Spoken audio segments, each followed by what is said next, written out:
হযরতে আদম আলাইহিস সালাম যখন মারা যান, হযরতে আম্মা জান হাওয়া আলাইহিস সালাম দিনের পর দিন কান্নাকাটি করতে থাকে। দিনের পর দিন আল্লাহর দরবারে প্রার্থনা জানাই, রব্বুল আলামিন, ও মাবুদ, মাওলায়ে কারীম,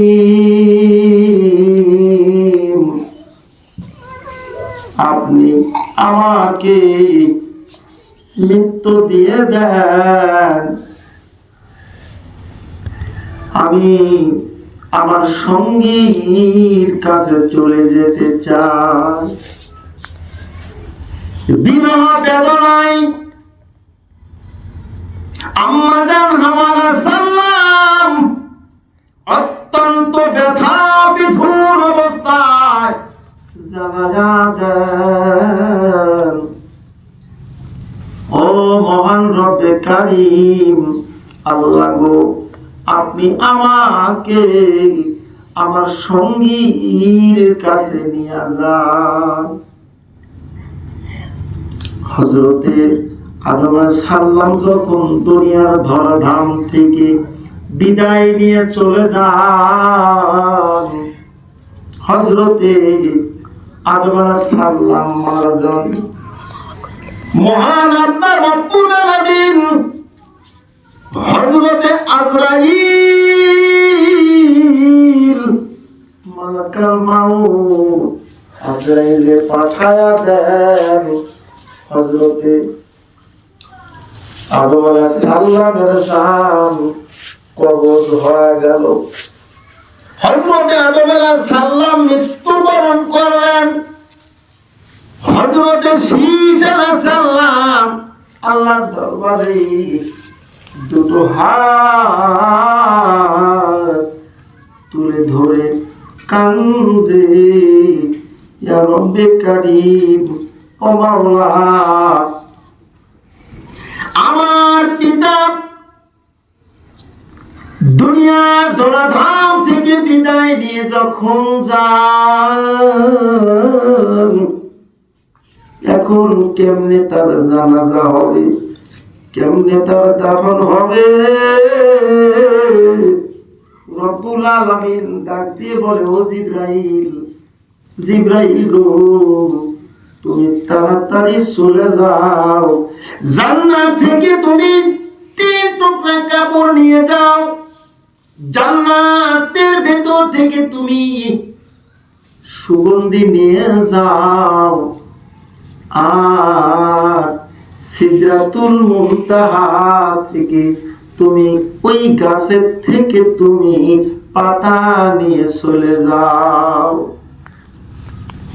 হযরতে শীশ আলাইহিস সালামের কাছে যখন এইগুলো নিয়ে এসে জমা দেয়, জান্নাতি পোশাকের ভেতর থেকে যখন জান্নাতি ঘ্রাণ বাইর হয়, হযরতে শীশ আলাইহিস সালাম খুশি হয়ে যান, বলতেছে, ও মহান আল্লাহ, আপনি খুশি হয়ে আমার বাবাকে জান্নাতি পোশাক দান করছেন। যে জান্নাত থেকে আমার বাবাকে বের করে দিয়েছিলেন, ওই জান্নাতের ভিতরে আমার বাবাকে আবার জান্নাতি পোশাক পরায়া আল্লাহ তুমি প্রবেশ করাবে। আল্লাহ, তোমার প্রশংসা। আমি তো জানাজা জানি না, আমি তো নিয়ম কানুন জানি না। সর্বপ্রথম আমার ভাই কাবিল হাবিলকে হত্যা করেছিল, সেই সময় তো আমরা কোনোদিন কিভাবে জানাজা হয় সেটা আমরা দেখি নাই, কিন্তু রুহুল কুদ্দুস জিবরিল আমিন আলাইহিস সালাম হযরত শীশ আলাইহিস সালামকে জানাজার সমস্ত নিয়ম কানুন গুলো শিখায়া দেন।